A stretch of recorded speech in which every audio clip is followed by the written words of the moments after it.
Magandang umaga, Pilipinas. Good morning, good afternoon, good evening, from wherever you are joining around the world. Welcome to today's webinar where we will try to solve leadership challenges, redefining effective leaders for tomorrow.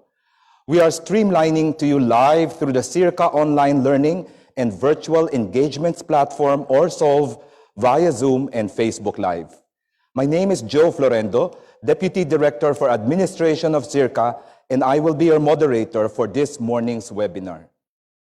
The short video shown earlier has given you a glimpse about SEARCA and what we do. SEARCA is hosted by the Philippine government in the campus of the University of the Philippines, Los Baños. I am coming to you live from Los Baños, Laguna, the special science and nature city of the Philippines. This SOLVE webinar is SEARCA's immediate response to the emerging impacts of the COVID-19 global pandemic on food security by maximizing the use of information and communication technology platforms to inform, educate, share evidence-based solutions and tested technologies, as well as best practices on the ground. If you are new to this webinar, this is the 37th webinar since it was launched last April 28, 2020. SEARCA's 11th five-year plan identified transformational leadership for agricultural and rural development as one of the priority areas that would accelerate transformation through agricultural innovation. For more than 5 decades, SEARCA has been at the forefront of building institutional capacities and human resources development in ARD in Southeast Asia through graduate scholarships, research, and training for development. As part of SEARCA's 55th anniversary celebration with the theme, Sowing Seeds of Innovation for Agricultural Transformation, today's webinar features our esteemed senior fellows, each representing the industry, the private sector, and the academe, who will share with us their insights, thoughts, and reflections on their role as leaders in their own right and how leadership action, behavior, strategies, and attitude impact on the organizations that they lead. Our speakers this morning will not be defining what leadership is all about because this concept of leadership has been studied and debated for a long time. Rather, our speakers this morning will show us what leadership looks like in action through their wealth of experience, what they have learned about leadership over decades of serving in the government, the industry, and the academe. There's a slide shown in front of you right now. Before we proceed to our online conversation this morning, we would like to invite everyone to participate in this short survey that we are conducting using Mentimeter. This is in line with SEARCA's 55th anniversary celebration. The question is, in one word, how will you describe SEARCA's role in building institutional capacities and human resources on agricultural and rural development in the Southeast Asian region? Send us your thoughts by visiting the link flashed on your screen and in the comment section of Facebook and chat box of Zoom. You may also opt to scan the QR code or go to menti.com and enter the code 56941751.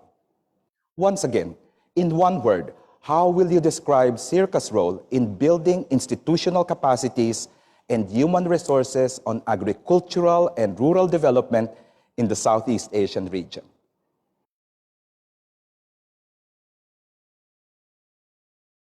Later, we will look at your responses.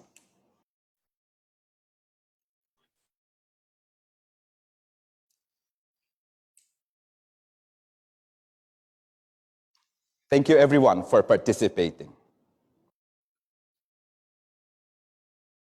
Going back to the webinar, please allow me to quickly go over some statistics gathered from the SOLVE webinar titled Solve Inadequacy of Effective Community Adaptation Responses to Climate Change, held last October 20, 2021. The infograph shows that 59% of our online viewers were female and the rest were male. It also indicates that 94 individuals tuned in via Zoom and more than 380 individuals viewed the webinar through SEARCA's Facebook page. Lastly, we are happy to note that we've had online attendees not only from the Philippines, but also from Bangladesh, Indonesia, Thailand, Timor-Leste, and Vietnam. Let me now go over the program flow, which is currently shown on your screen. After my introduction and a few housekeeping rules, we will have our first speaker, Dr. Emerlinda R. Roman, Professor Emeritus and former President of the University of the Philippines, who will open our online conversation with her presentation on the leadership challenges faced by higher education institutions, especially during this COVID-19 era, and how to address these challenges.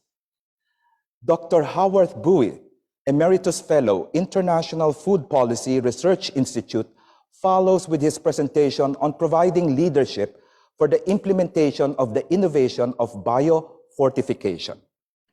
And last, but certainly not the least, Dr. Htut, retired Permanent Secretary of Myanmar's Ministry of Agriculture, Livestock, and Irrigation, will discuss the topic on scaling up leadership for better tomorrow. I know you are all excited to listen to our speakers, but first, let me encourage you to send us your questions. How do you do this? For those of you who are tuned in via SEARCA's Facebook page, you may type your questions in the comment section. Kindly indicate your location now and/or country of origin. If you are tuned in via Zoom, please post your questions or comments in the Q&A box, which you will find in the menu bar of your screen. Kindly indicate your location and/or country of origin as well. Our Solve team will collate, curate, and compile those questions, and I will convey them to the speakers. We hope that we will be able to cover as many questions as we can in the time remaining. Please be clear when you are posing a question to a specific presenter, or if it is a general question that anyone can respond to. We will do our best to cover as many questions as possible during the open forum. Kindly refrain from posting your email address in the comment section. You can provide this information to us upon responding to our evaluation form and e-certificate request. The link will be posted at the end of the webinar. Please note that this webinar will be recorded and will be made available on SEARCA's Facebook page and YouTube channel. Today's presentations will be uploaded at SEARCA's website at www.searca.org. The slides shown during the past webinars have been already posted there. We would like to encourage our first-time online attendees to please like SEARCA's Facebook page and subscribe to our YouTube channel. By doing so, you will regularly receive updates on our learning events, webinars, and recent publications. For your social media posts, especially on insights or takeaways from this webinar, please use the hashtag SEARCASolve, hashtag SEARCASolve. And if you have issues or experiencing technical difficulties with the Zoom online platform, please contact us at solve@searca.org. That is solve@searca.org. Let us now move to our discussions for today. Our first speaker this morning is Dr. Emerlinda R. Roman, who is Professor Emeritus at the University of the Philippines, Cesar E. A. Virata School of Business Administration in UP Diliman. She was a three-term chancellor of UP Diliman and former president of the University of the Philippines. She was also a member of the Board of Trustees of the International Rice Research Institute and was chair of its board from 2011 to 2016. Her entire professional life has been with the academe, with occasional engagements in both public and private organizations. And she continues to help the Commission on Higher Education search for and evaluate presidents of state colleges and universities. Her most recent publications include a book of readings in strategic management, of which she was editor, published in 2017, and Readings in Corporate Governance, which she co-edited with Professors Roy Ibanez and Ben Paul Gutierrez, and which was published in 2019. Here to discuss the leadership challenges in higher education, please welcome Professor Emeritus Emerlinda R. Roman. Madam, you now have the virtual floor. Thank you, Joe. I would like to share my screen if that's okay.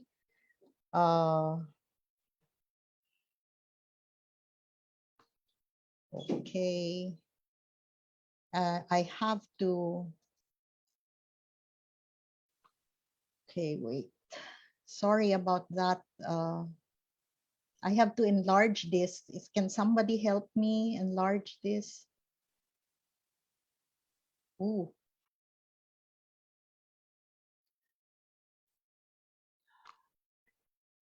Can somebody help me so that I can do a slideshow, or is this okay with you?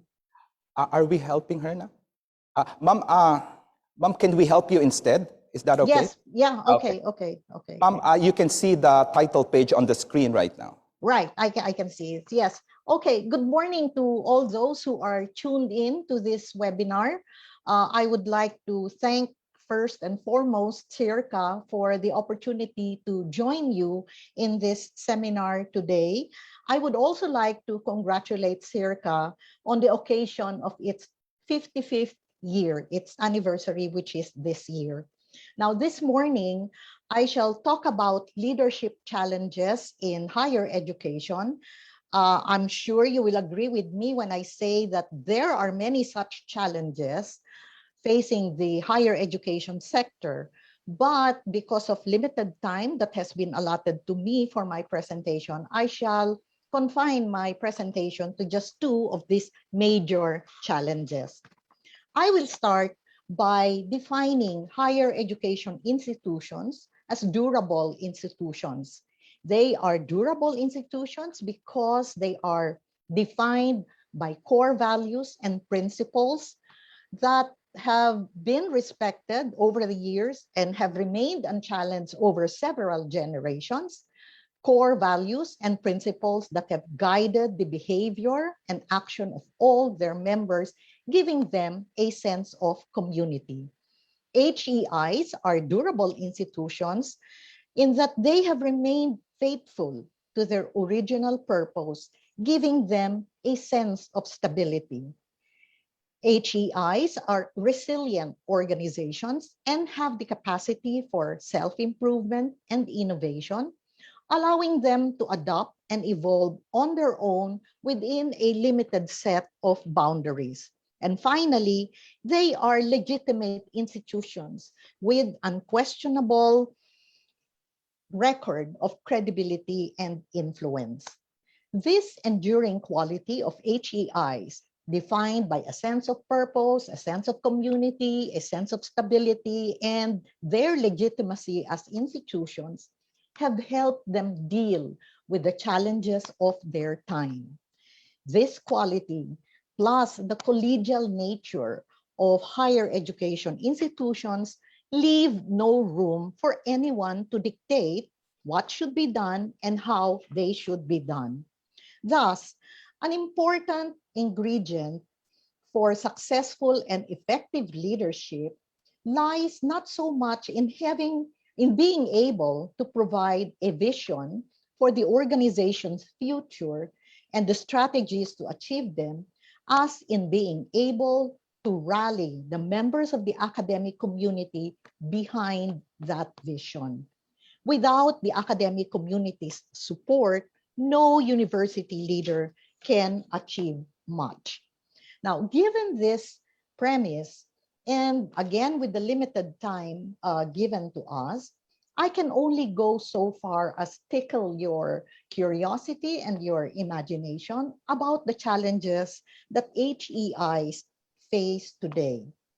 In an environment that is increasingly becoming volatile, uncertain, complex, and ambiguous, HEIs are confronted with many challenges, two of which are First, coping with the effects of the pandemic. And second, making agriculture a viable career option for the youth. Now, COVID-19 has wrought havoc of unprecedented proportions all over the world. It has affected both rich and poor nations. It has also disrupted the lives of many people, many groups, and many sectors of society, including the higher education sector.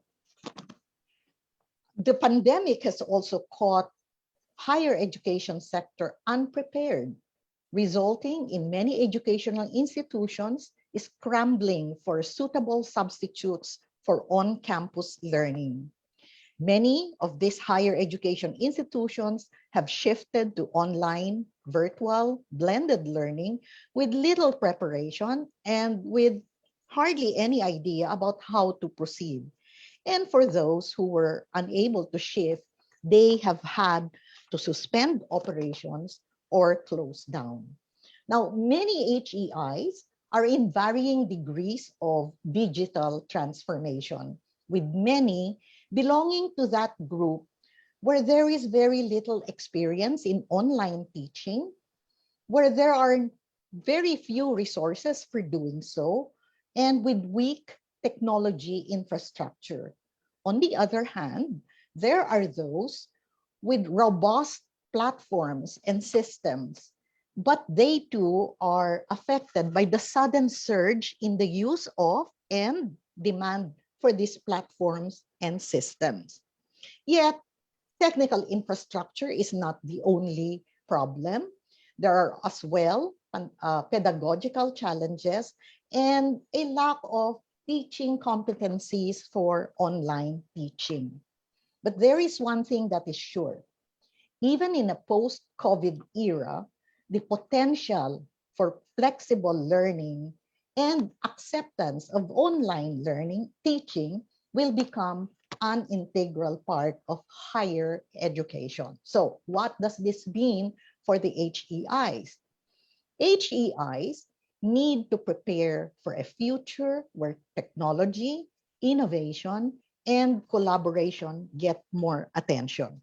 Of course, we need to look at the digital infrastructure, but that is not all. HEIs also need to look into the readiness, the preparedness, and the capacity of both the faculty and the students to adopt and use new modes of delivery. HEIs need to look at the courses as well as their content and the ease by which these courses lend themselves to being taught virtually. And then they too should look at suitable teaching aids and other communication tools to supplement learning.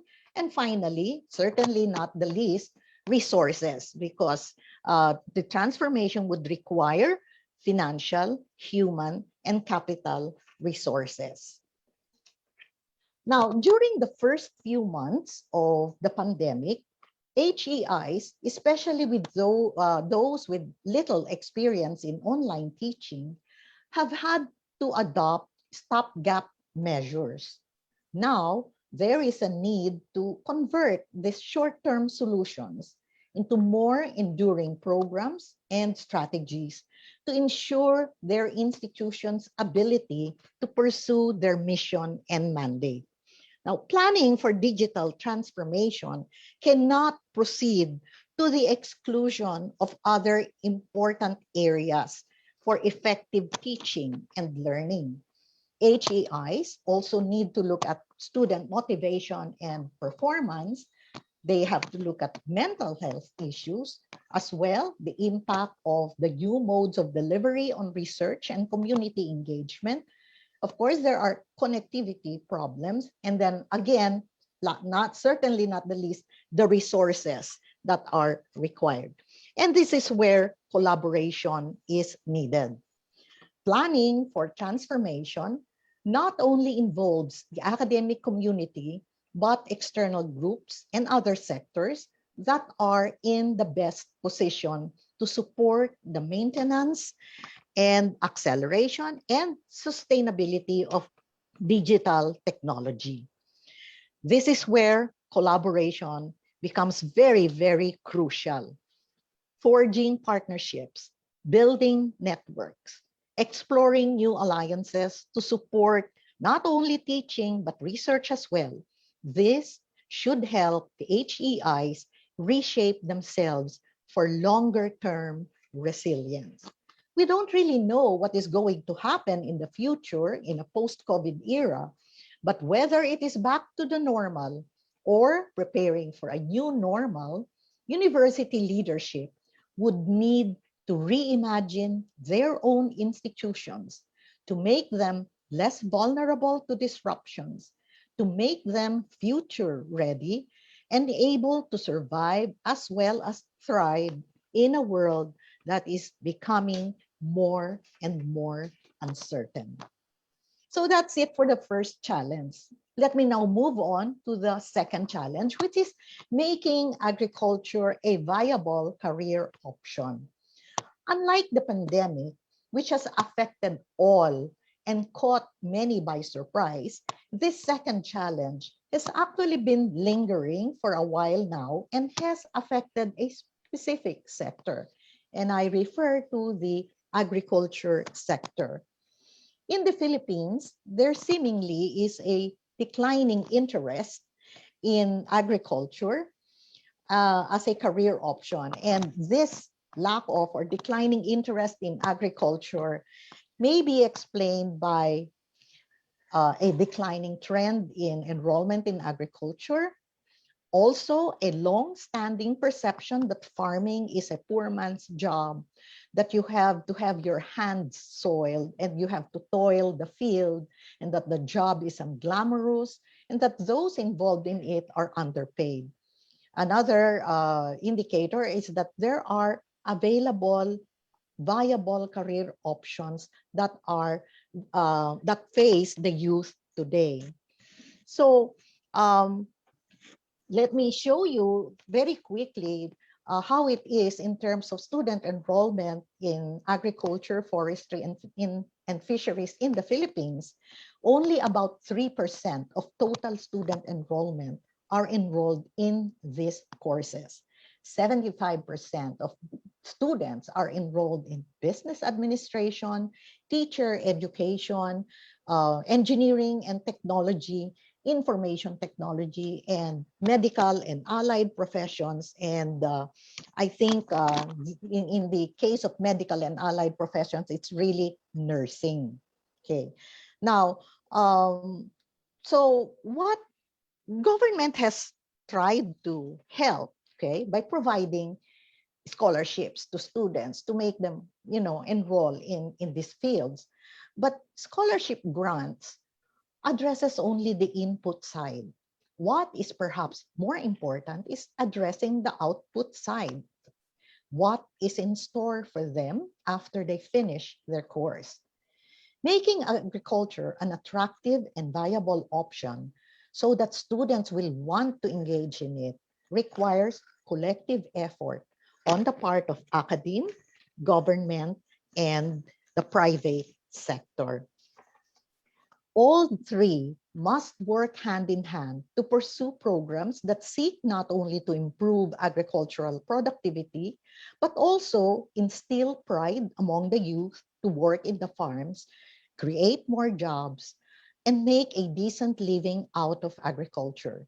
It is time to move on from that traditional mindset that agriculture is all about farm level production, because we all know agriculture is more than this. Agriculture plays a very important role in ensuring food security, food safety, improving nutrition, even environmental protection and preservation, which contribute to any country's goals of pursuing economic growth and development and alleviating poverty. This is what must be inculcated in the minds of all our students. So what should HEIs do?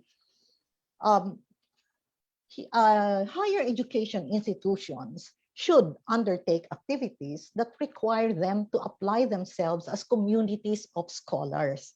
in search for truth and finding solutions to problems as hunger, malnutrition, marginalization, even environmental protection and preservation. These are problems that are faced by those communities that they seek to serve. In other words, HEI should confine themselves to their basic mission, which is teaching, research, and extension. In the case of teaching, let us look at the curriculum. Now, some years back, and I would like to acknowledge SEARCA. SEARCA, in a congressional hearing, recommended coming up with a curriculum that covers the entire value chain from farm level practice and production up to the entire agribusiness commodity system, including creating business opportunities that can be generated from agriculture. The curriculum design should be such that students will be able to appreciate the interdependence of all the actors in the value chain and how attention to every part of the chain can improve the incomes of all actors in the chain. Second, HEIs should undertake research in areas related to food security, food safety, alternative energy, water resources, pollution, and waste management. These are areas that address productivity and the environment. And then third, HEI should engage with communities, not just to share research results, but to train farmers and help them build skills that will help them address your problems confronting the sector. So, what is the key takeaway from this brief presentation? In a world that is, first let me go back to my first statement that HEIs are durable institutions. Daunting challenges face them, but somehow they manage to survive. So working in an environment that is increasingly becoming volatile, uncertain, complex, and ambiguous, HEI leadership needs to reimagine their institutions to make them less vulnerable to disruptions, to make them future ready, yet increasingly relevant. HEI leadership should be able to convert times of great challenges into times of opportunities.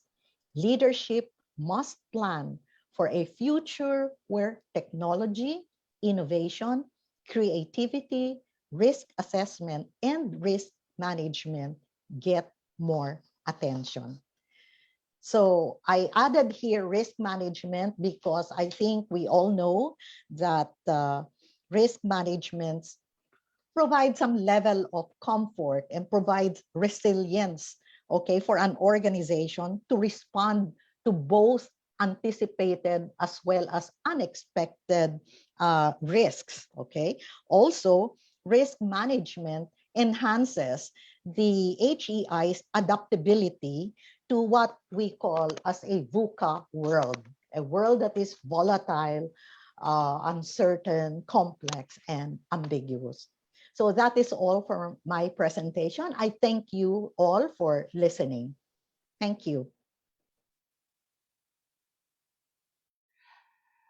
Thank you, Dr. Roman, for sharing with us your views on two of the major challenges higher education administrators face today. One is COVID-19 pandemic, which has affected all higher education institutions in every part of the world. And the other major challenge affects a specific section in higher education, that is agriculture.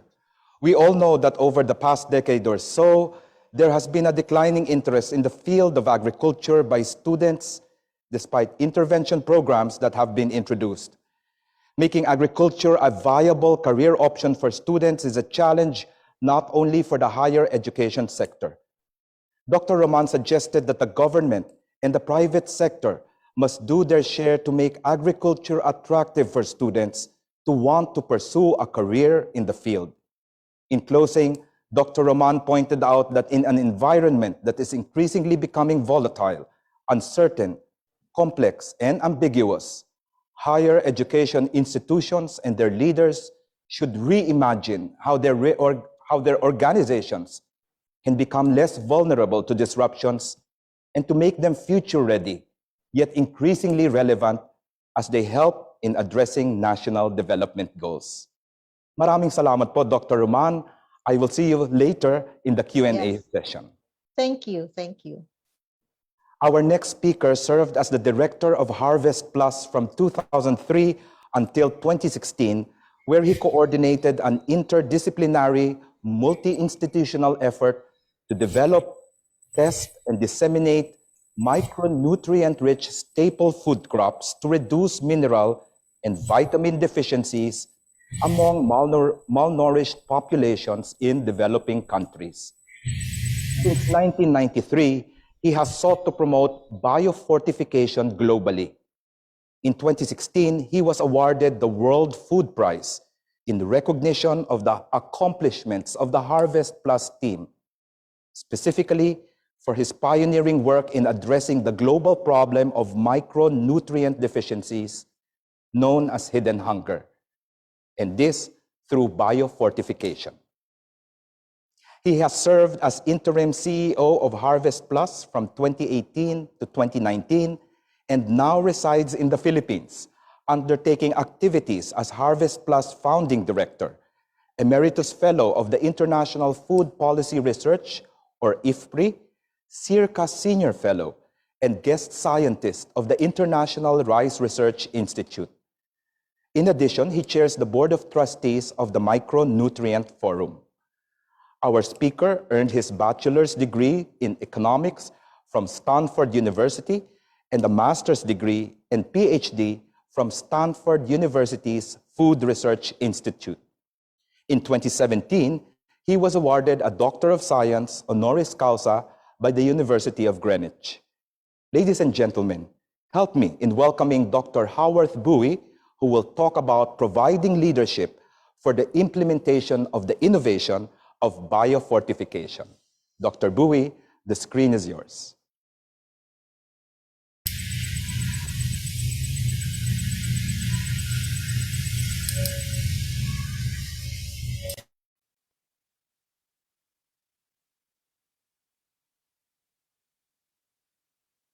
Managing the Harvest Plus project. Therefore, I have to explain. Good morning to everyone. I have been asked to speak about my views on leadership.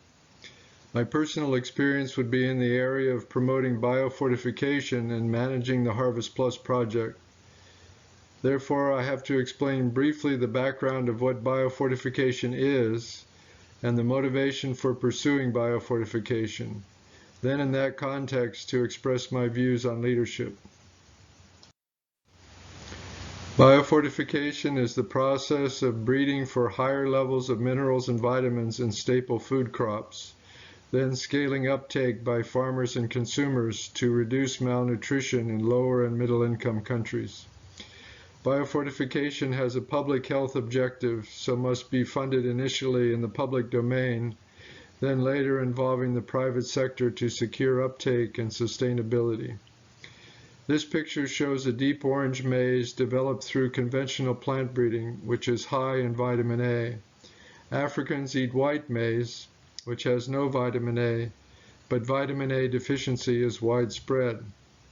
The orange mazes are high yielding and sell for the same price as white maize.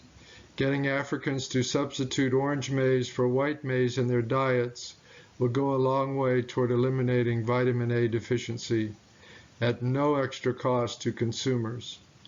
2 billion women and children are at risk for vitamin A, iron, and zinc deficiencies.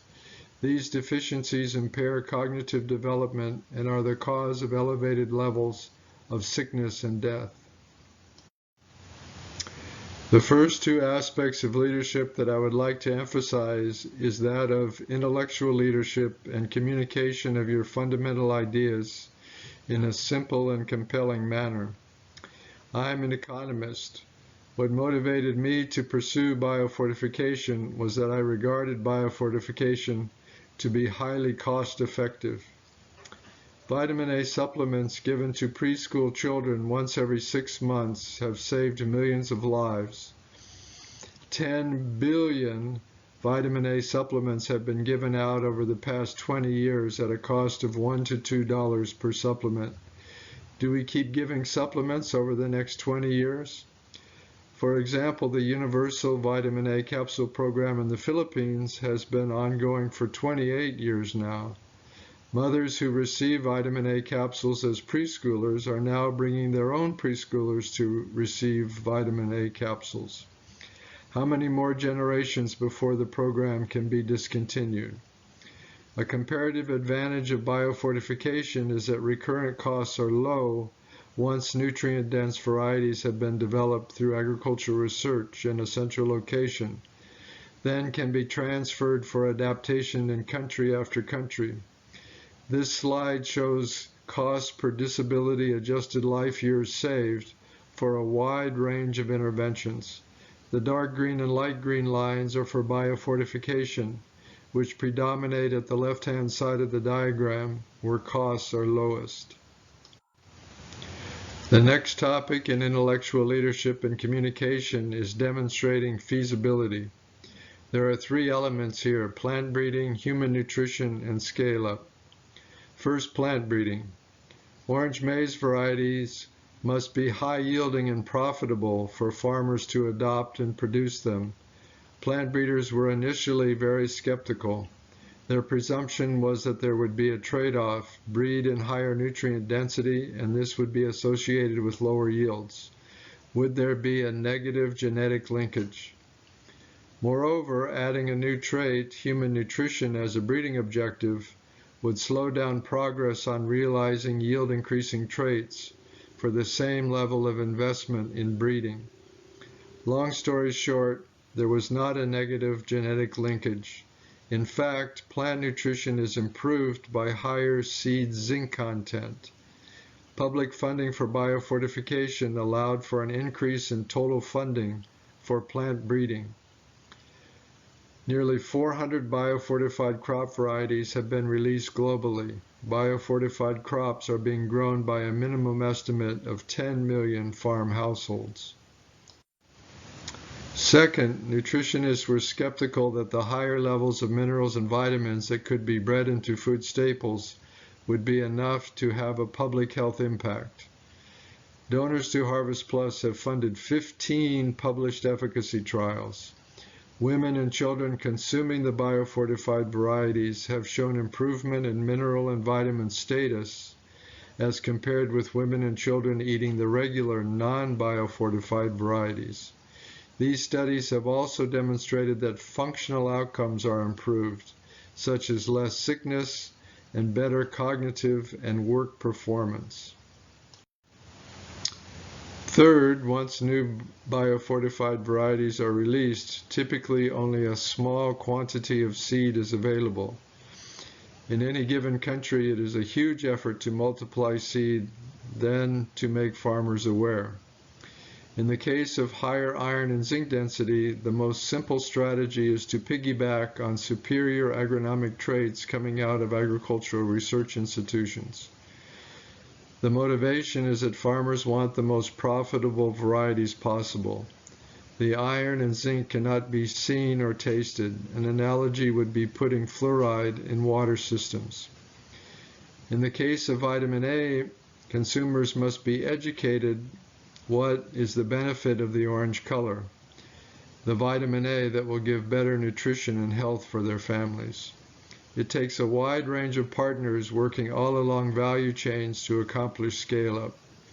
The slide shown lists partners that Harvest Plus works with in India in scaling up zinc wheat and iron pearl millet. An essential element in leadership of Harvest Plus was to give everyone a common vision of what the Harvest Plus staff and collaborators were trying to accomplish as a group, and have individuals understand what essential part she played in the overall scope of activities. Plant breeders, human nutritionists, seed and extension experts, economists, and several other disciplines and fields have all worked together to make biofortification a success. We came up with a framework shown in the slide to meet and work together. Sometimes we organized ourselves by crop, putting persons from all areas of expertise together. At other times, we put all the experts together from a single expertise who could compare and learn from successes and failures from working across several crops. It was important for everyone to have the same vision and to appreciate the role of each component in the overall matrix. Early success along one column could sustain policymaker and donor interest for the entire program.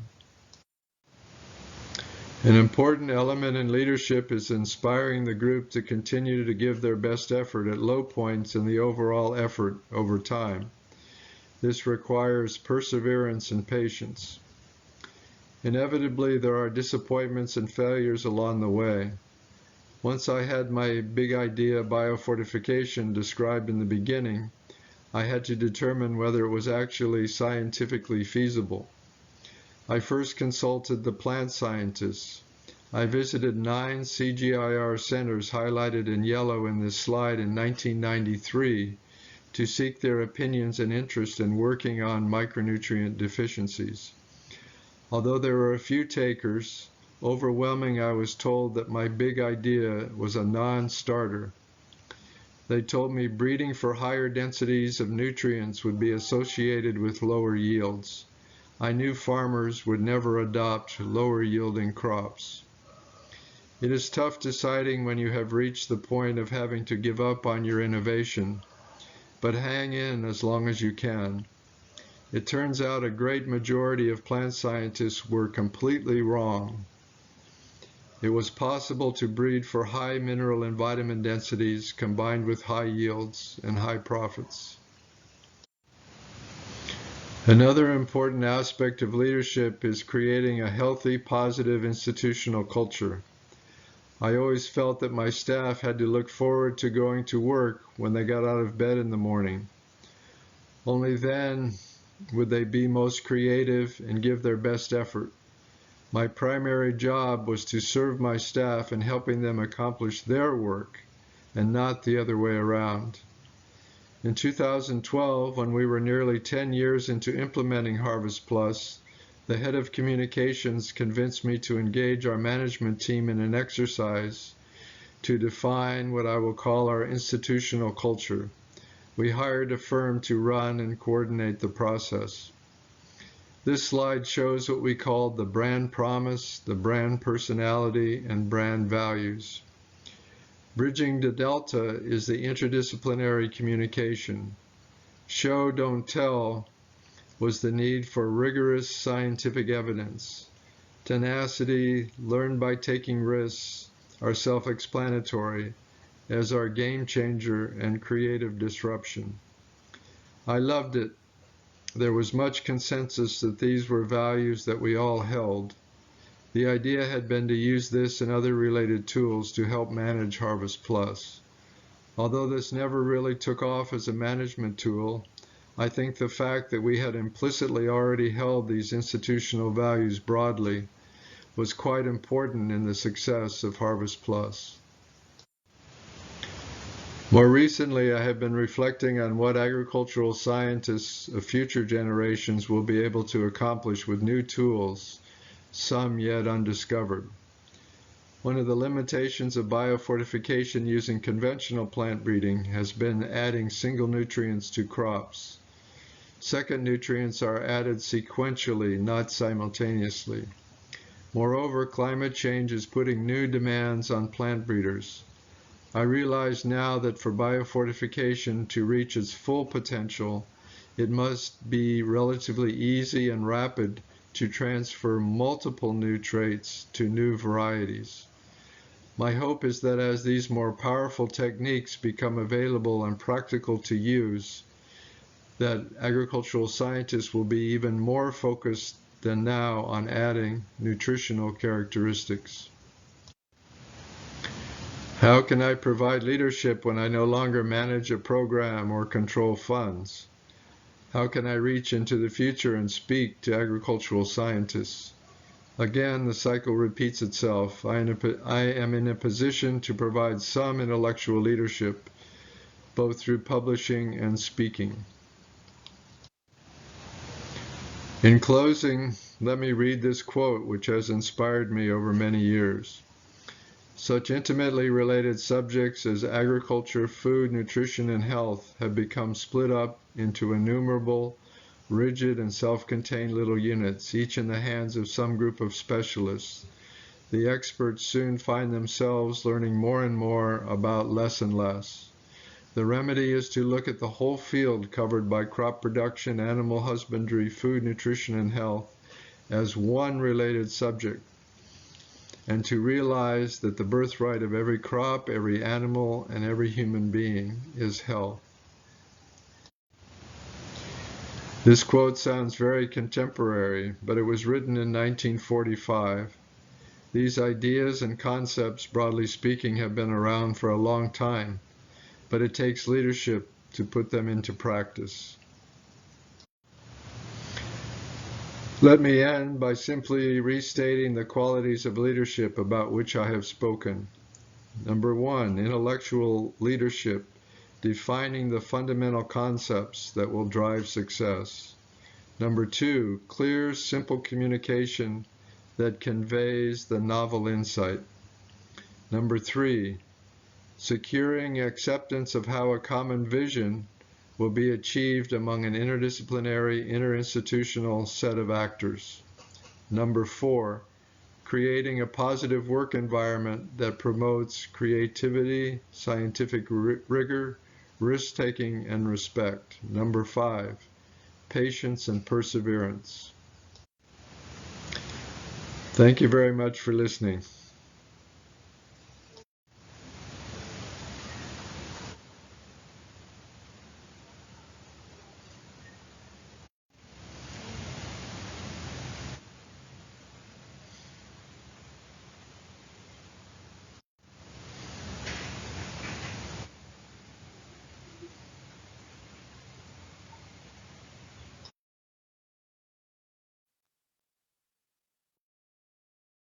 Thank you, Dr. Bouis, for sharing with us how intellectual leadership and communication of fundamental ideas in a simple and compelling manner paved the way to realize the implementation of innovation of biofortification. Dr. Bouis enumerated key aspects of leadership, such as demonstrating feasibility, inspiring action, having a common vision, and creating a positive institutional culture. For Dr. Bouis, it is important to have a common vision with individuals, understanding the role that each of them must play to achieve the vision. Again, thank you, Dr. Bouis. At this point, I would like to encourage our online attendees watching the webinar via Facebook Live to please start typing your questions in the comment section, including your location or country of origin. If you are tuned in via Zoom, please post your questions in the Q&A box, which you will find in the menu bar of your screen. Kindly refrain from posting your email address in the comment section. You can provide this information to us upon responding to our evaluation form and e-certificate request. The link will be posted at the end of the webinar. We are privileged and honored to have with us for our last speaker this morning, the retired Permanent Secretary of Myanmar's Ministry of Agriculture, Livestock and Irrigation, or MOALI. In 2016, SEARCA honored him with a special citation for being one of SEARCA's staunch partners in carrying out the center's capacity building mandate on agriculture and rural development in Myanmar. He was also cited for his tireless efforts and contributions to agricultural and rural development in his country. An outstanding rice plant breeder, agriculture research manager, and champion and leader of ARD in Myanmar and ASEAN, he served as rector of Yezin Agricultural University, Director General of the Department of Agricultural Planning of MOALI from 2011 to 2015, Our speaker obtained his baccalaureate degree from Yezin Agricultural University, Master of Science in Plant Breeding from the University of North Carolina in the USA, and PhD in Plant Breeding from the University of the Philippines, Los Baños. Ladies and gentlemen, let us now listen to Dr. Htut as he shares his vision of scaling up leadership for a better tomorrow. The screen is yours, Dr. Htut. Thank you, Dr. Florindo. And of course, first of all, I'd like to mention my gratitude to SEARCA. What a matchless institution, and champion in the past, champion for the present, and champion for tomorrow, better tomorrow for the leadership. So I thank you all, and ladies and gentlemen, very intelligent audience. Of course, I'll be talking this morning about the scaling up leadership for better tomorrow. I listened to my senior speakers, two of my senior speakers, and they have talked about the very focus on agriculture. To me, I will not be focusing on agriculture, just how I acquire the leadership and how my type of leadership will be. Next slide, please. Skip next slide. Please skip those slides also. Skip it. Please skip. Skip also. Yeah, leadership, I defined it. I have understood that the leadership is nothing but going together in the same direction, doing things together for the same cause, and winning together for the same growth. Sharing the joy, common vision, goals, and interests with the teammates. Here, I don't want leaders, followers relationship. I want leaders and his co-leader teammates or team. So this is the linguistic type of things. I might, recommend to the specialist of the leadership. Here, leadership redefine mean we need to define so-called follower as well. Next slide, please. Of course, the leadership is a long time. In our culture also, we have a rhyming. Leader must be active, alert, awake, kind, patient, tolerant, critical thinking, considerate, empathy. Even I found it Tagalog meaning. I'm not quite sure whether it is right or not. This is, and more importantly, understanding is the leadership ability, leader's ability. Next slide, please. So leadership in principle, where you may serve in the web, finding the thousands of good reads and textbook for leadership. Even myself, I was assigned to talk about, I was requested to talk about this leadership, and I serve and I form many. So leader is some sort of a contextual. To me, is a contextual leadership. So political leader, religious leader, business leader, industrial leader, development leader, science and technology leader, community leader, organizational leader. This is depends on the context, but they share the same common things. Next slide, please. And leadership is nothing but for the purpose. Leadership is purpose, for the purpose, and for the definite cause. And it needs definite course of action. And common feature of effective and successful leadership in all time is there is no I, but we. This is the message from me about the leadership. Doesn't really matter. 500 years ago leadership and today leadership and tomorrow leadership are the same, but there is no I but we. Next slide, please. And this I will not be elaborate more about. I found it in the web, and there are many type of leadership. I try to find out where my leadership is, type of leadership is. I found myself that my leadership style is the mix of all these 7. This is something really amazing. I told you standardized my leadership was. My leadership used to be. Next slide, please. And how I acquired the leadership during my career. I have a total 34 years, 35 years of I joined agriculture service in 1980. So more than 30 years of my career. First thing is the leader must acquire skill building through lifelong learning. This morning I learned a lot from my previous 2 speakers. An open heart and open mind, and I must know exactly what I want to be. Never reluctant to try new things. Now I'm trying the webinar in Zoom. Never reluctant to try new things. Exercise clear, concise, and comprehensible communication. Avoid having both inferiority complex. Of course, superiority is a complex also. Superiority is also disease too. Therefore, a good leader must avoid both inferiority complex as well as superiority complex. Next slide, please. And of course, I always wear understanding and welcoming smile to deal with my people and always resist being timid and shy, recognizing my own limitations and knowing my own strengths. And self-correction is very important too as a leader, leadership and leader. When I made mistakes, always admit it and give sincere apology. And always learn from my mistakes, avoid being an assuming person. This is, I have acquired during my career for successful leadership. Next slide, please. Next slide, please. And of course, I was assigned in 2011. All of a sudden, I was assigned by the new minister to serve as a leader of university. I never tried before. I'm not a faculty member, so I was coming from the research. So I asked myself, am I a visionary leader? Do I have a leadership skill to lead the university? Do I have a management skill? Do I have an academic strength? Do I have a research skill? Do I have a teaching skill? Do I have a communication skill? Do I communicate loud and clear? Do I have a critical thinking?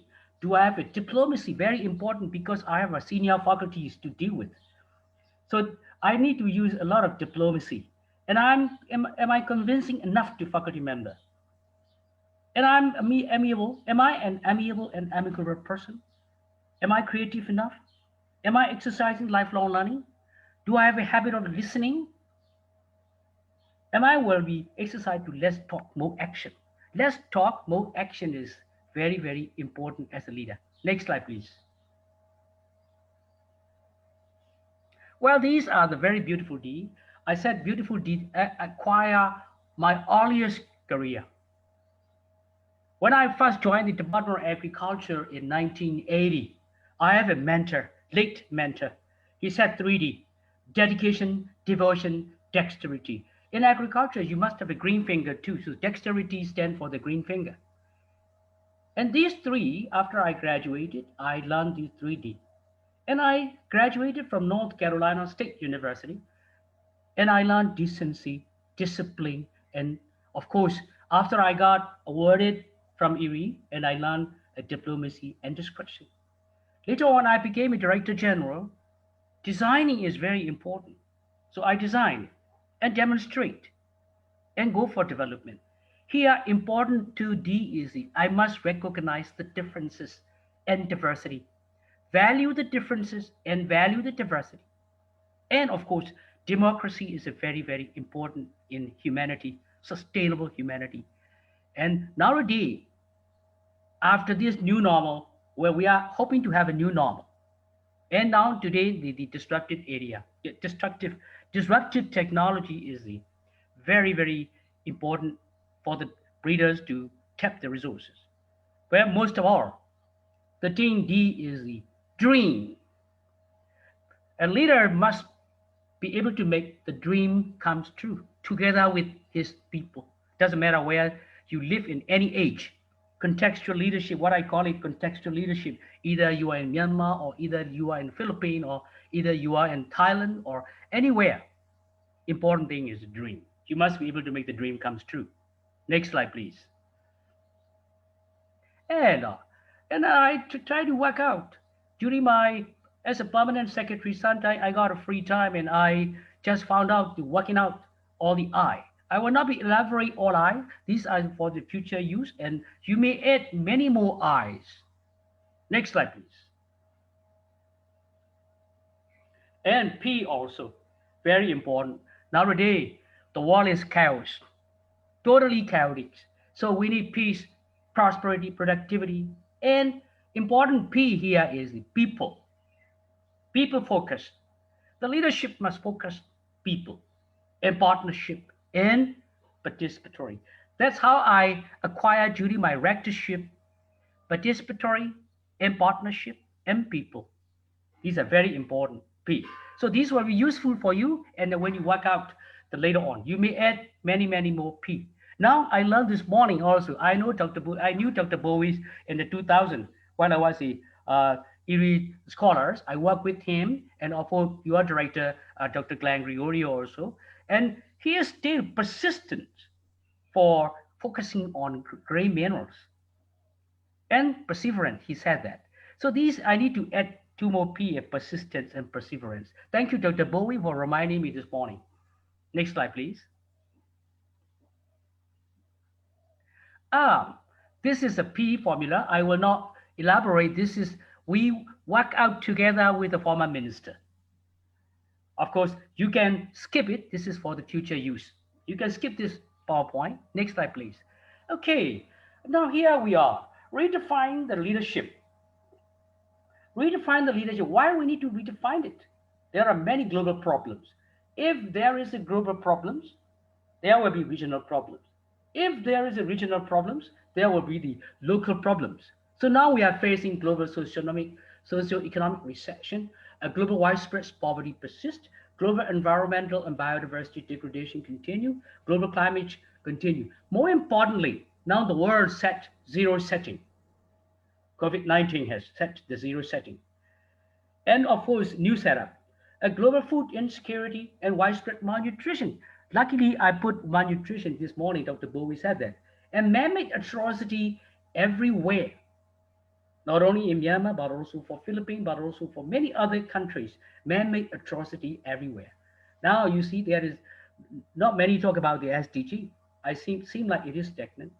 So globally chaotic area is demanding. Globally chaotic area means regional chaotics and local chaos. These things are demanding a new meaning of leadership. More like we need to scale up. So new type of leadership and new normal needs to be redefined. That's for sure. Next slide, please. Where I try to work out, is current leadership enough tomorrow? Well, no, not yet. Of course, leadership are the same, but globalizing world. Today, globalizing world, today, advancement of technology and so many innovation, we need broader meaning of leadership is required. Leadership means two ways. Leader is one, and of course, so-called associates are one, other side. So two way, broader meaning. So we need to define leader, not only leader, but also our so-called follower. I hate to say follower. I want to say co-workers or associates, teammates, whatever. Leadership in demand is much more than traditional leadership for today globalized world. Traditional leadership and today leadership is not the same.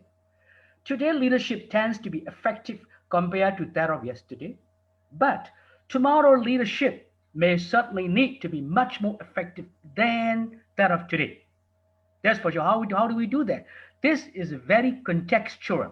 Agriculture, industry, business, and of course, even now social media and leading. Leadership is very contextual. Next slide, please.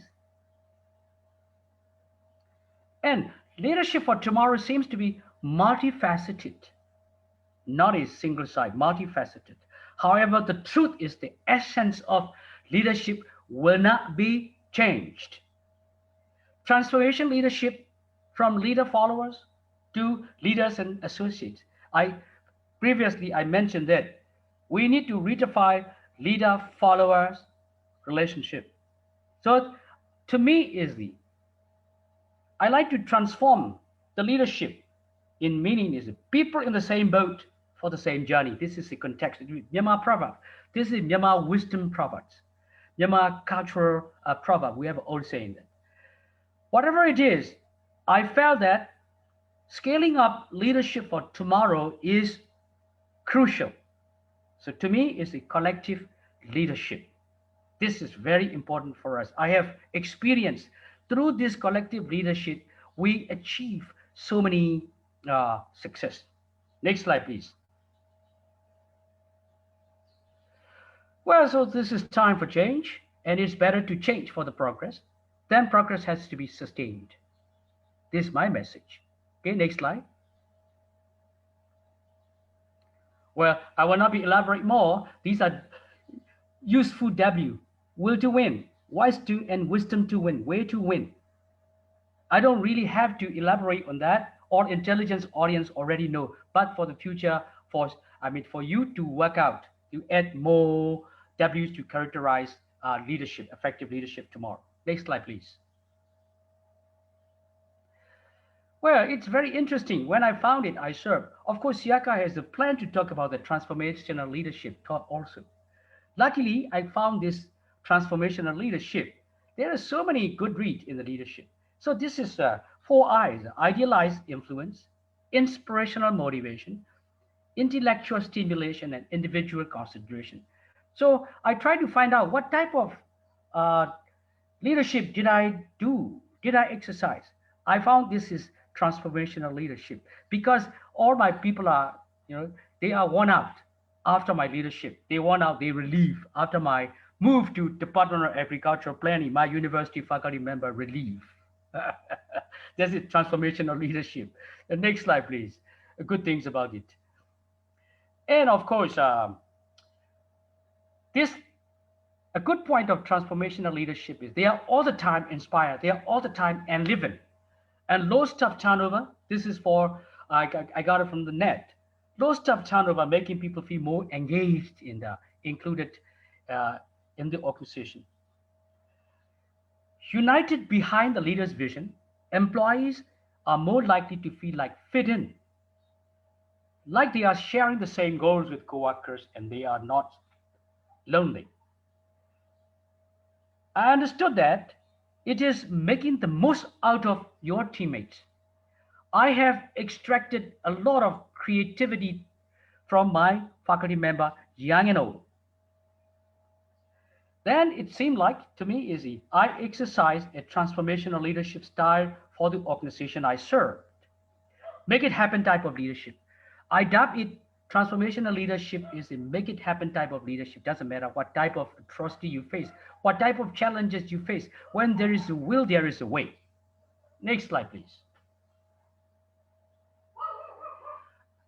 This is a very important one, maybe too much to explain. This is for you to refer in the next, you can modify, if you will, you can add more and you can use it. This is the end theory we are making together with the former minister and I and my team. In this way, we had led agriculture for 5 years. We do achieve sometimes. We do achieve to some extent in agriculture the last past democratic government time. Next slide, please. And now, important thing is inclusive leadership. I got it from the SERP, and I just like to share with you. And inclusive leadership is also need to be cared about. Look at the inclusive leadership. In our country, still masculine leadership is still, many areas common. But after I studied in the Philippines for 4 years, I found it quite inclusive leadership. Gender role is the same place. So Philippines is a unique country, which is playing very well with masculinity and femininity also. So maybe you could integrate your transformational leadership into inclusive leadership, contextual leadership as well. Next slide, please. Well, to sum up, what we need a leadership for better tomorrow is the type of leadership which can nurture the successive generation of leaders. Leadership means it must be able to produce a next leader, next generation of leaders for better tomorrow through sustainable human progress. Thank you for listening, all intelligence audiences. Thank you.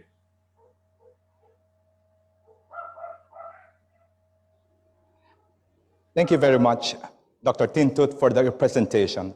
My key takeaways are as follows. Number 1, in leadership, there is no I, but we. Number 2, leadership must be inclusive in the sense that it includes both the leader and the follower. As the leader and the follower come together in a common understanding, and with a common sense of purpose, only then can they begin to move forward to accomplish a common goal. Number three, effective leadership cannot be achieved single-handedly. Our speaker highlighted the need to redefine leadership in the context of present-day atrocities at the global, regional, national, local, and household level. Dr. Htut also pointed out that a broader meaning of leadership is required to face the challenges for better tomorrow. Again, thank you, Dr. Htut, for your presentation. Thank you, Professor Florendo, for your summarization. Ladies and gentlemen, let us now move to the open forum. Okay. I'll just take a look at my screen. Okay. Thank you for that. Okay. Let me begin with a Facebook question from Alexander Morados of Camiguin State Polytechnic College. His question is addressed to Dr. Roman. Madam, what can you suggest to leaders of small state colleges to cope up or catch up with bigger state colleges and universities in terms of resource generation? Yeah. It's a very interesting Yes, question. Well, state universities and colleges are dependent on national government funding for about 90% of their budget. And there are over 112 state universities in the Philippines, and all competing for very scarce resources. And my understanding is that almost 80% of the budget goes to salaries. So there's very little to go for research and for other activities. Now, the question is, how can they catch up? I'd like to suggest that you focus on the programs that you are in the best position to offer. Let us not offer too many courses. Just focus on those courses where you feel very, very comfortable about offering, but make the most out of that course offering. In other words, you have to build up a reputation, okay? And when that reputation is there, students will go to your college. And when you have better students and more students, perhaps that will convince national government that they should, provide more funding. I myself do not agree that we should have too many of these state universities and colleges, because you divide the very small pie, very, very thinly. And so that is what I would suggest. Find your niche in the higher education sector, focus on it, and increase the reputation of your state college. Thank you, Dr. Roman. Mr. Morados, Dr. Roman says, focus on programs that you are in the best position to offer. Students will follow, and at the same time, cultivate your reputation. Thank you, Dr. Roman. Let me now move to the Zoom questions. Can we go to an interesting question here, number 5? Okay, this is a question to all the speakers, and I would like to ask Dr. Bouis to start first. During your term as president of UP, as permanent secretary of Mowali, as founding director of Harvest Plus, how did you rally your team to dream big and hope for a better future, even though they may be facing seemingly unsurmountable odds and repeated setbacks? During your term, how did you rally your team to dream big and hope for a better future? Dr. Bouis, please. Well, I think the main thing was to have a vision of what you wanted to see happen in the future. So I presented that picture of white maize that Africans eat. And I said, I'm hoping in 25 years, a granddaughter will ask her grandmother, did maize used to be white? Carrots used to be purple and white. And now everybody, when they see a carrot, they expect it to be orange. Okay. And so that was kind of a way of saying, that's the world we want to see in 25 years. Let's see if we can make it happen. And then everybody had their part to play. Dr. Htut, during your term, how did you rally your team to dream big and hope for a better future? Dr. Tin, your microphone is on mute. This is Thank you, very sir. interesting question for me. I serve as the rector of Yezin Agriculture University and the director general for planning and permanent secretary. Under my management, there are more than 60,000 the whole country. After the deputy minister political role, my role is the managerial role. So only one word is the I let them be excited. My people must be excited to work with me. That's it, excitement. That is a very, very important one. They have to excite, and maybe sometimes shake and shock. And of course, a mixture of all type of leadership. Sometimes you have to dictate, a good dictation. Okay. This is the thing. So excitement. Let them have excitement together with me. That's what it is.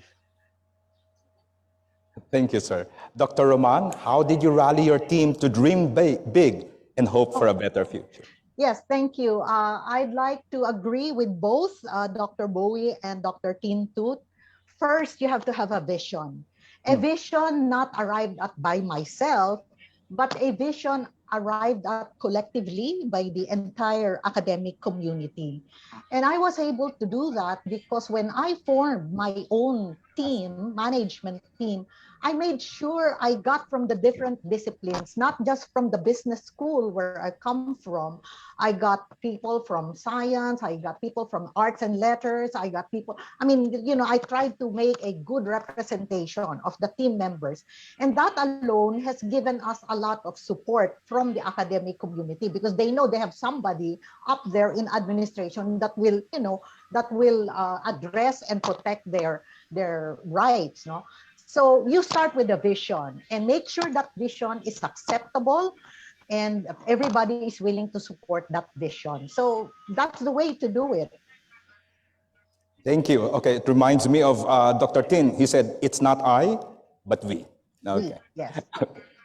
This is a very interesting question. It's quite long, but it's very interesting. Good day to all our speakers.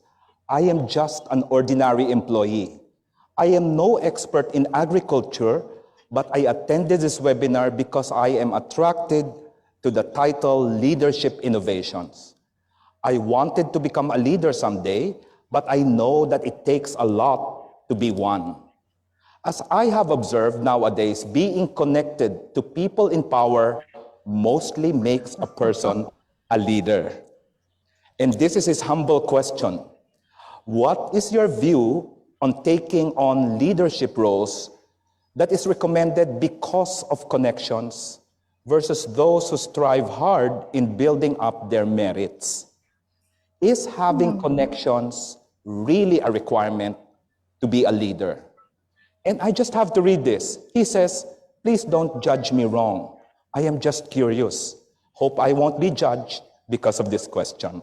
Dr. Roman, what is your view on taking leadership roles that is recommended because of connection? All right. I think ideally and generally, people get into leadership positions because of their qualifications, because of their performance and experience, maybe because they have integrity, they have influence, and they have credibility. And that is, as I said, generally and ideally. But I agree with the person who asked the question that there are those who manage to get into that position because of connection. I recall that, I teach leadership in the graduate school, and we look at different leaders. And Ho Ching, who is the wife of Lee Hsien Loong of Singapore, is head of Temasek. And the students are saying, oh, she's there because it's management by connection. Okay. Yeah, it happens. Sometimes it is good for the organization because I think in the case of Ho Ching, the wife of the Prime Minister of Singapore, she's really doing a good job. But I would like to explain this phenomenon, if you would call it, as that being influenced by the organization's culture, the shared beliefs in that organization. I am fortunate that I have been in academe, and I think that's why I started my talk with defining HEIs as durable institutions with a sense of community, a sense of stability, and a sense of purpose. And I would like to think that, well, again, maybe I'm biased, but the best place to work in is in academe, because you have people there, you argue with them the whole day, your views vary and clash, but at the end, you don't agree on anything at the end of the day, but everybody's happy. Okay? So it's the organization's culture. And I think this happens mostly in politics. Dr. Tin. Yes, first, I will answer in two things. The first thing is definitely he or she will be a leader to us because of asking this question. Okay. Second thing is, I'm not a well-connected person. I wasn't a well-connected person, but I believe opportunity never knock twice. Opportunity never knock twice. When you are given an opportunity, just grab it. Some sort of things. When you do it, you just flow through it. So opportunity never knock twice to have a leadership. Once in a lifetime, you will get a chance to lead. You are things. So leadership is some sort of global leadership, local leadership. Even a household father, mother is a leader. Even a brother, sister is a leader. When you are given a chance, grab it. Opportunity never knock twice. I didn't wait, I just grab it when I have a chance to lead. When I moved from research from university, I was so much scary, very scary.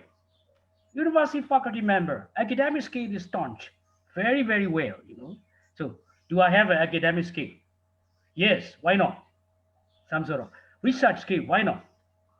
Diplomacy. One thing for me is I must admit that leader never should procrastinate things.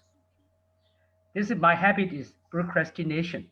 I must admit that this is something. So opportunity never knock twice. Grab this opportunity whenever you have the chance to lead. You will be a leader one day. Thank you. Thank you. And Dr. Howard, howdy?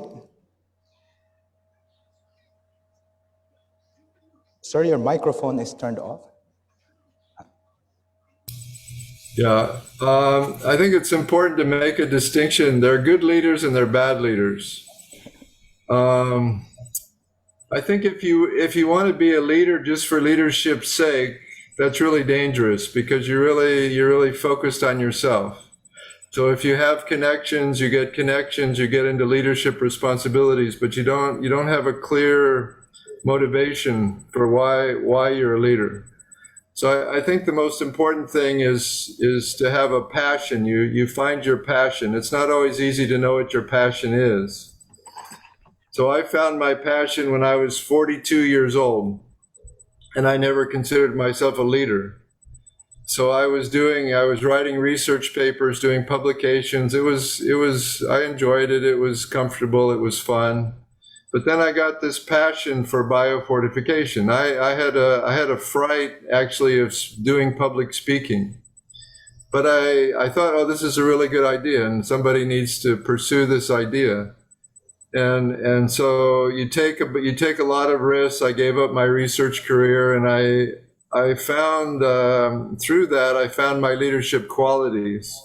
And then, as Dr. Tin said, then you have opportunities. Sometimes it takes longer than you think before the opportunity comes up, but you have to be prepared. When the opportunity comes, you have to take risks and take it. But I think it's be very clear why you want to be a leader. Really have a passion for what you want to do. If not, you might turn out to be a lousy leader. Okay, thank you, Dr. Howdy. I think Dr. Howdy's answer is just love what you're doing, cultivate your leadership traits in the process, with or without connections. Okay, thank you. This is now a question to all the speakers, and we will begin with Dr. Roman. If there's anything that you would have wanted to accomplish during your leadership, but was not able to do so due to circumstances beyond your control, what would that be and why? Oh, that's difficult That is. to answer. Of course, there are many things that I would have wanted to do during my time, improve the welfare of the faculty and the students, but it just doesn't happen over a 6-year period.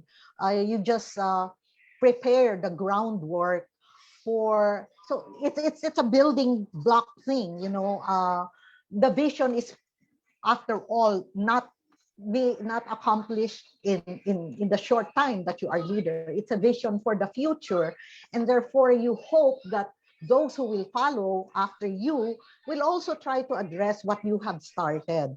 So when I stepped down, I felt a little not just relieved, but somehow I felt that I did my best, and that I was able to, I had, my strategies and my plans, and I evaluated myself against those plans. Some were accomplished pretty much, the others were not, but you see, that's how I describe a university. It's a stable institution, it's a durable institution, and therefore I really was expecting that those who followed after me would pursue or would try to accomplish what I was not able to completely address. So I know that's a very vague answer, but I'm also I was caught unaware by that question. Well, Dr. Roman, it was difficult in the first place. It's okay. Dr. Hardy, can you please reply, please?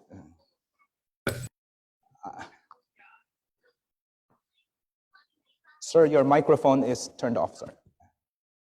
Okay.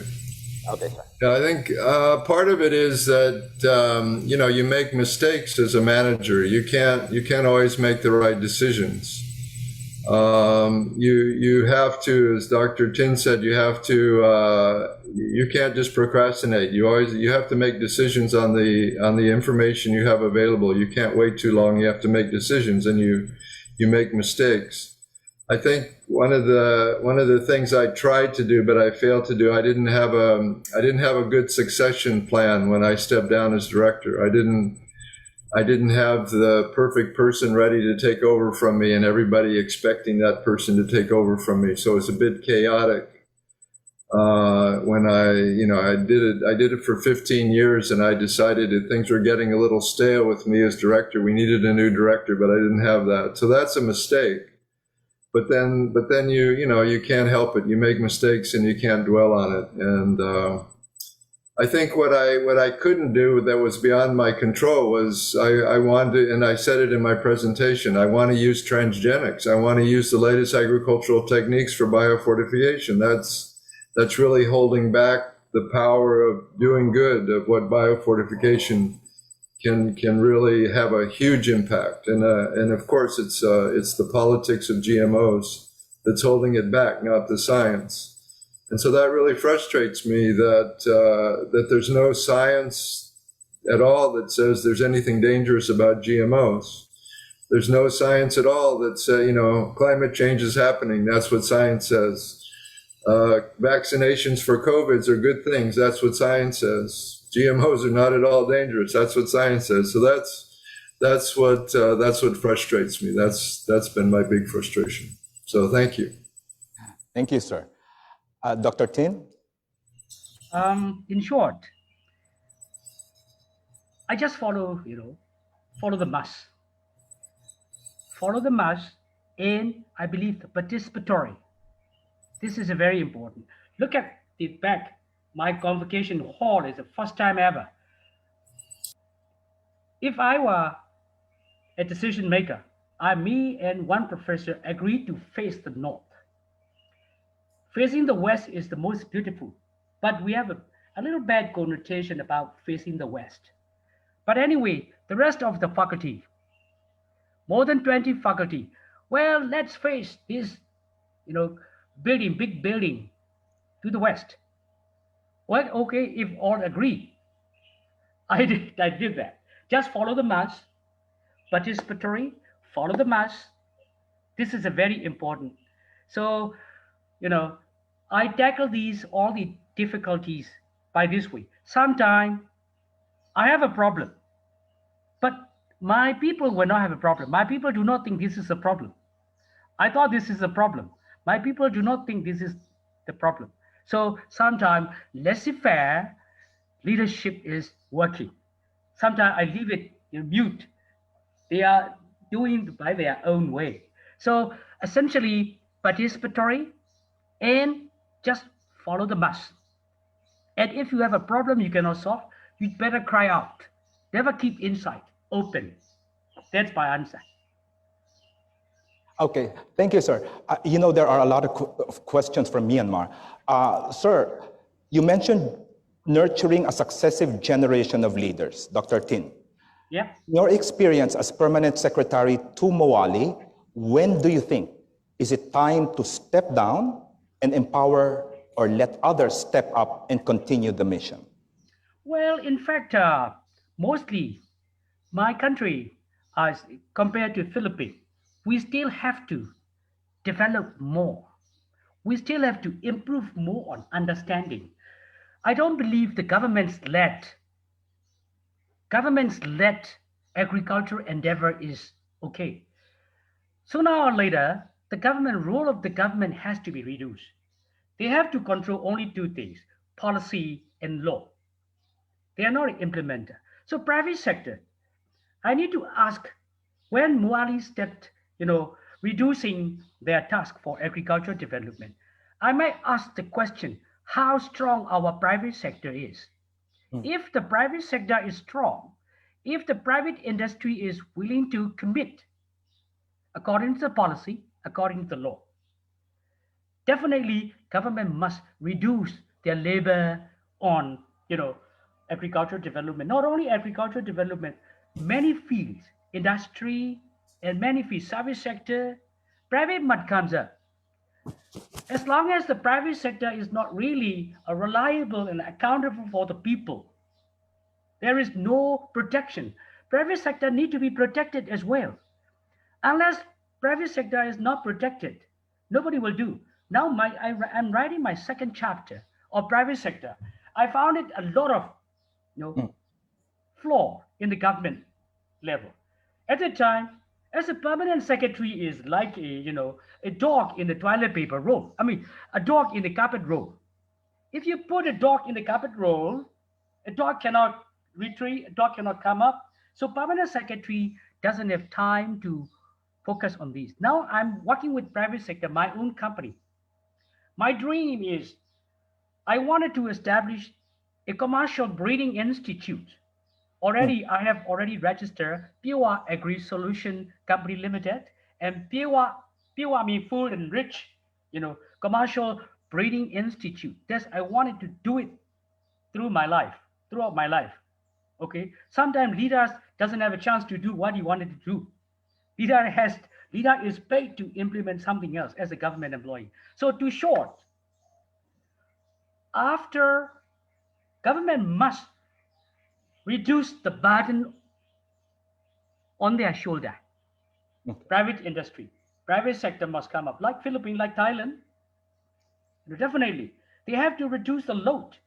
Otherwise, salary, and then a lot of problems, a lot of working in silos. As a leader, the most difficult thing is the breaking in silo is the most difficult thing. I found it, breaking the silos. So, too short, government must create the private sector strengths. Government must protect the private sector strengths. There must be law. So, Madam said that. I mean, Professor Romani said that. What we need is the value chain approach. We are focusing on farmers. Farmers cannot do. The only thing is the private sector can do. Therefore, I believe in Myanmar, for agricultural development is the developing the value chain. Now I'm helping SEARCA to write it, scaling up value chain. This is a project. I haven't been finished yet. I haven't finished yet. So at least I try to finish it.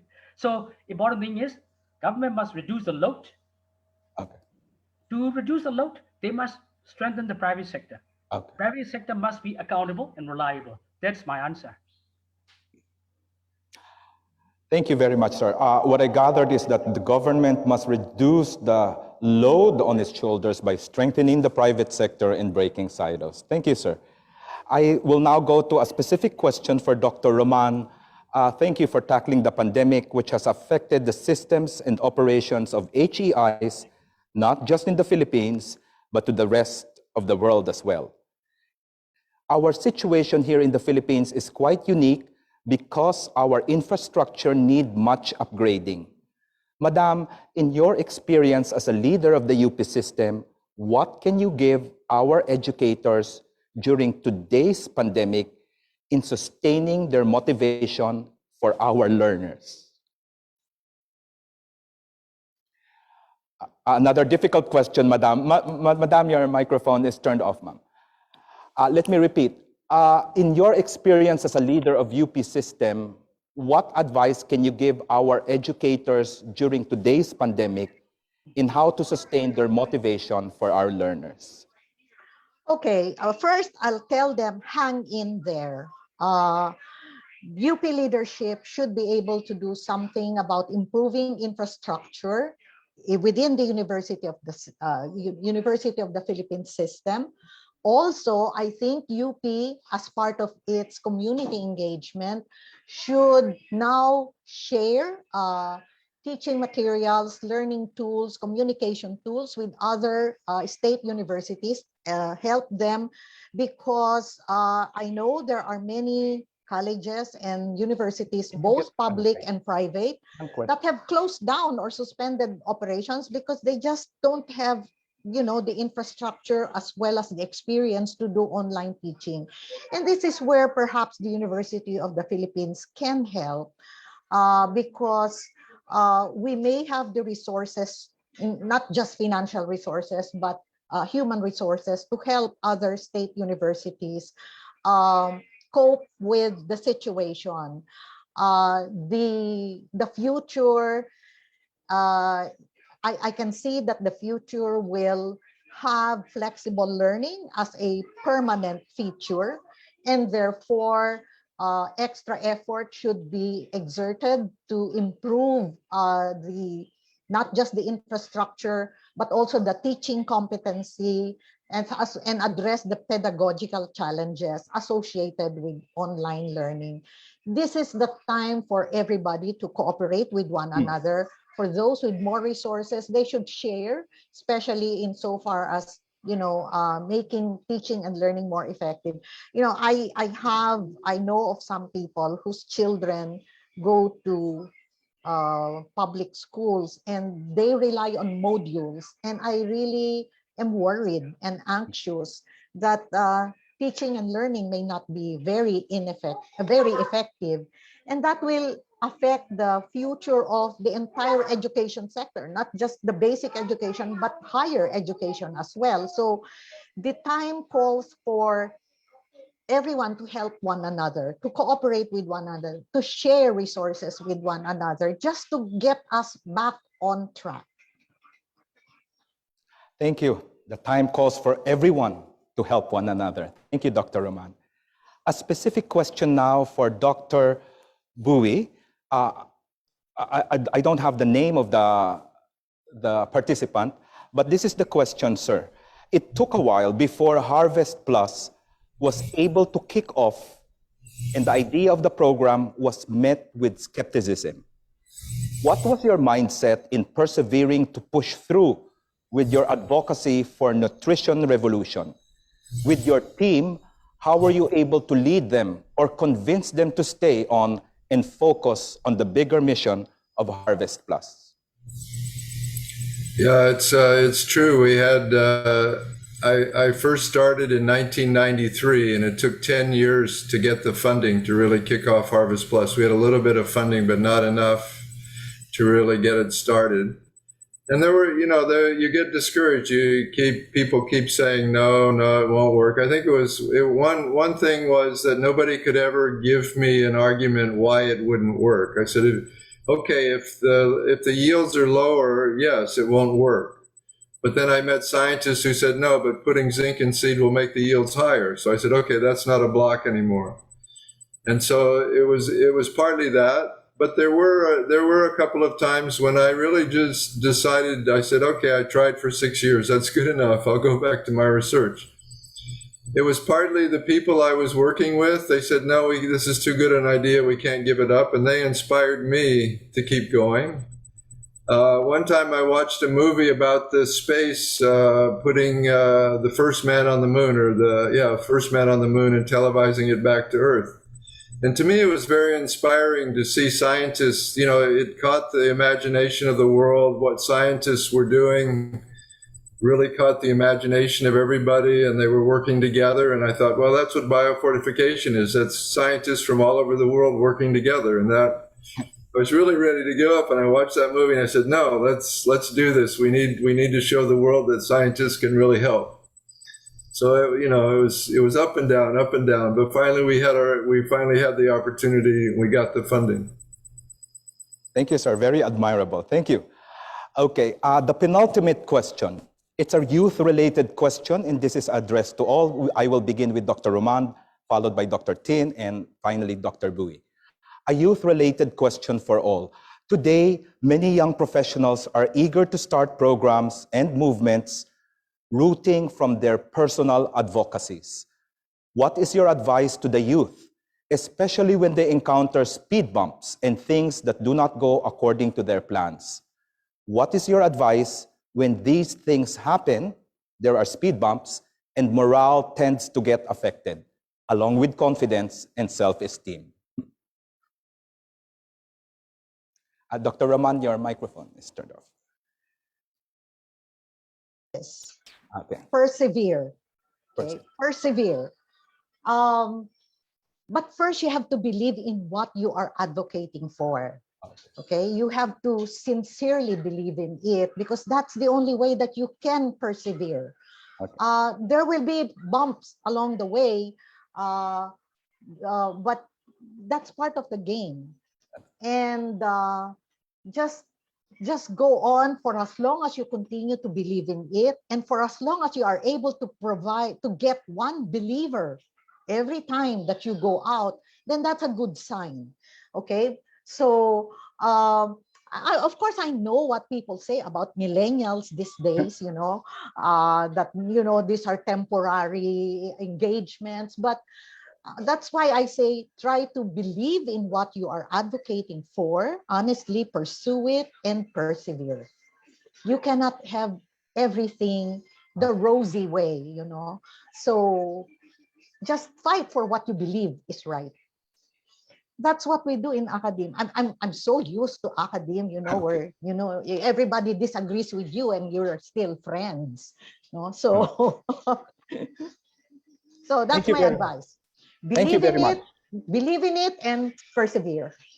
Thank you. Believe and persevere. Thank you very much, Madam. Dr. Tin.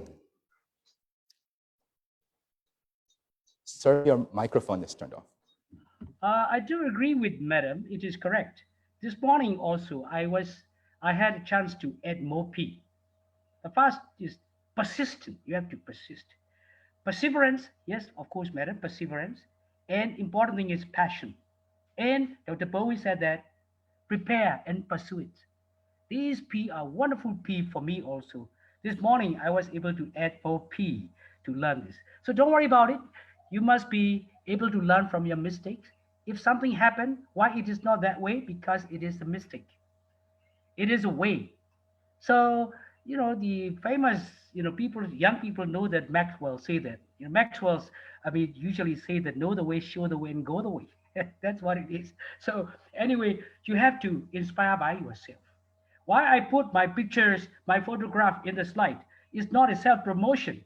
Just I try to inspire myself, coming back, recall my leadership. That's what it is. People might thought that I'm a self-promoting. No, I'm not a self-promoting person. Only thing is you have to learn from your mistake and find adjustment for the way to do it.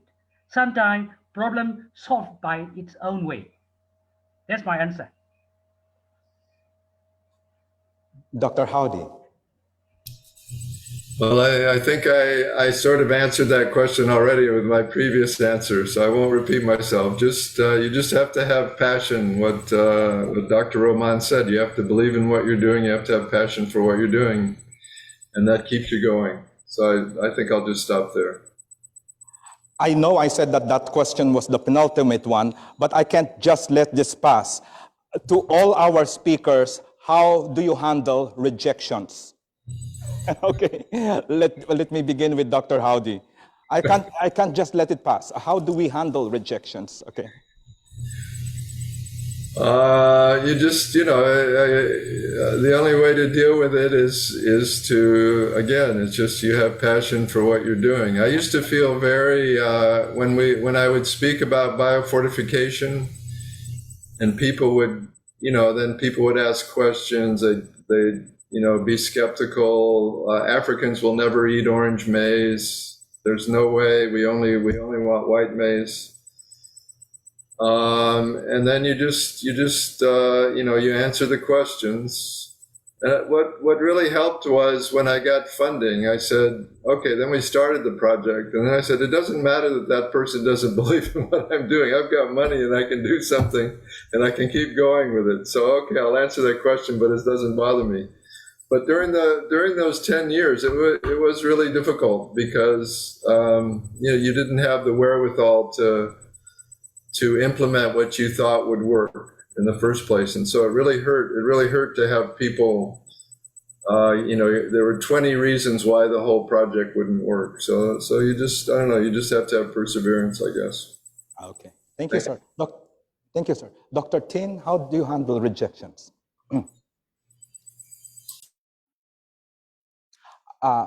Dr. Roman, let me first go to you, sir. Ma'am, your microphone, please, ma'am. Oh, I handle rejection very badly. No, just kidding. No, rejection should not always be seen in a negative light. Sometimes you will have to look at it more positively and turn it into a lesson for you, especially if the rejection is deserved. There might be something wrong with you, something that you did not do correctly, and it's a lesson for you to correct so that you get it right. No? Of course, there are rejections that might be unfair, but I'd like to look at rejection as a way of learning something so that you can improve yourself. Thank you, ma'am. Dr. Tin, how do you handle rejections? Sorry for interruption because my computer has a problem. So I already prepared for my tablet. Now I'm talking from my tablets. All right. Okay. So preparation is a very important. I know this is going to happen because my computer is already old. So this is going to happen. So if I were rejected, I try to understand that place. Why he rejected? Maybe I tried it another way. I tried it another way. I put it in another way. Okay, let me put it another way. Sort of something like that. So if I were rejected, if you are rejected, never be sorry for that. Never feel disappointed about this. And I truly agree with my previous speaker also. Perseverance is very important. You have to put it another way. That's what it is. So rejection is normal. Rejection is normal. Okay. All right. So nobody is going to believe, never believe that, never think that you are 100% accepted. No. Okay. If you are accepted 95%, okay. Through my leadership, I always put, all my people on belief, 95% trust and 5% watched. Okay. You have to be watchful also. That's what it is. So perseverance and put it in other way around and understand reject people who reject, place of the people who reject you and idea. So that try to make them understand in a different way. Perseverance. That's what it is. Thank you. Thank you. I guess a rejection is part of the speed bumps which were mentioned earlier. We have a few more questions lined up, but in the interest of time, we will be sending your comments and questions to our speakers for them to answer, and we will share them via email to those who asked questions. Unfortunately, that wraps up our question and answer for today's webinar. Thank you very much, Dr. Roman, Dr. Bouis, and Dr. Tin, for sharing with us your valuable insights as well as your experiences on what it takes to be an effective leader for tomorrow's future leaders. Before we close this webinar, may I kindly ask each of the speakers this morning, and I will begin with Dr. Roman, followed by Dr. Tin and Dr. Bouis, if there is one thing that you would want our online attendees to understand and remember or take away with them because of this online conversation, what would that be? Dr. Roman? Okay, you know, there is a saying that goes like this. The only thing that is constant in this world is change. Okay, change is inevitable. We have to live with it. And so the advice to leaders, whether they are political leaders, economic leaders, higher education leaders, is to anticipate the change, be more innovative, be more creative, and work towards, you know, overcoming the negative effects of that change. It's something that you cannot avoid. Change will always be there. So anticipate it, deal with it, and make the most of what you have, your team, your resources, to overcome the negative effects of that change. Maraming salamat po. Dr. Tin? Sir, can you kindly turn on your microphone, sir? Okay, can you hear me? Okay. Yes, sir. So in this world, nothing persistent. Changing is constant. I do agree with Madam. Nothing persistent, changing is constant. Deal with the changes according to the context, according to the condition. Situational leadership is also very, very important. Situational leadership. I might be hearing SEARCA, you know, we're talking about sometime, you know, integrating, you know, that's, I mean, what you call the leadership, and the situational leadership is also important. So nothing persistent, changing is constant. You know, deal with the changes for better tomorrow. Thank you, sir. Maraming salamat po. And finally, Dr. Bouis? Yeah, I think you have to be true to your own personality in being a leader. There isn't any one personality or leadership style that works. I got some coaching from a very good coach when I first started out, and he gave me this Briggs-Myers test for the first time, and you get 4-letter scores. And he looked at my 4 letters and he just shook his head. You could tell he said, "This is never going to work." You know, I don't have the energy of Dr. Tin, and I'm motivated by, you know, ideas. So, you know, I just decided early on. I said, no, I can't try to be somebody I'm not. I just have to be true to my own personality, and you know, try to make it work with my own personality. And so that would be my last thought to people on being a leader. So thank you. Thank you very much. If I can just add something to this conversation, it is, for me personally, I had a good coach, and I have to say it's Dr. Roman. Hi, ma'am. Okay. Okay, thank you very much for your inspiring takeaway messages. That ends our webinar this morning. But before we close, please let us know what you think about this webinar by following the link to a quick feedback form shown on your screen. The same link will direct you to the request form for the e-certificate. Your feedback is important to us. It will help us improve our online learning events. Join us again tomorrow, Thursday, the 25th of November in the morning for the Alumni Forum on Transformational Leadership as part of the 55th anniversary celebration of SEARCA, organized by SEARCA's Graduate Scholarship and Institutional Development Unit, Education and Collective Learning Department in collaboration with the Regional SEARCA Alumni Association. The Alumni Forum features selected SEARCA Scholarship alumni as panel discussants, namely Dr. Wirapon Thongma, President of Maejo University, Thailand, Dr. Asikin Yu, Undersecretary of State of the Ministry of Agriculture, Forestry and Fisheries of Cambodia, and Mr. Natalino Babo Martins, Deputy Project Manager of Global Environment Facility Project, Conservation International, Timor-Leste. They will share their experiences and reflections on what it takes to be a transformational leader, especially in this time of the pandemic.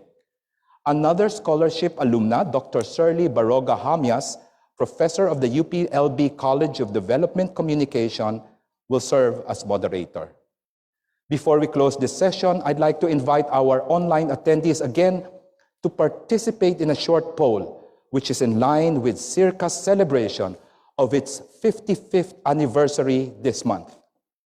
In one word, how will you describe SEARCA's role in building institutional capacities and human resources development on agricultural and rural development in the Southeast Asia? Kindly go to www.menti.com and use the code which is flashed on your screen. Send us your thoughts by visiting the link flashed on your screen and in the comment section of Facebook and chat box of Zoom. The code is 5694-1751.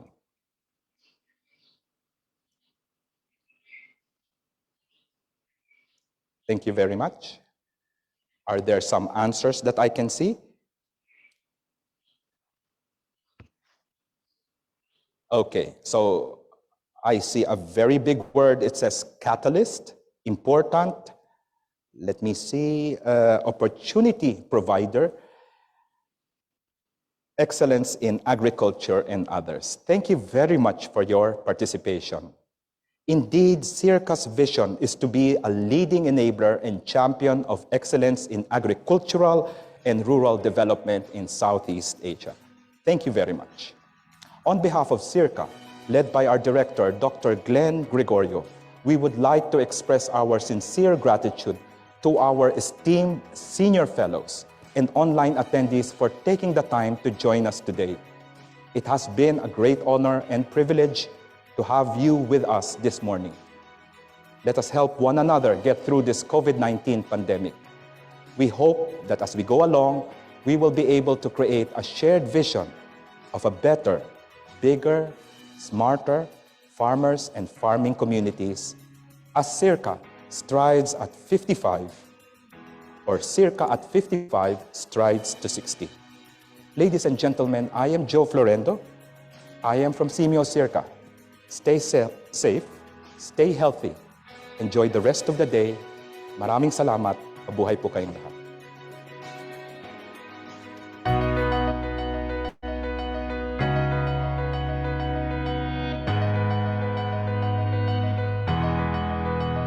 Thank you, Ma'am Emmer.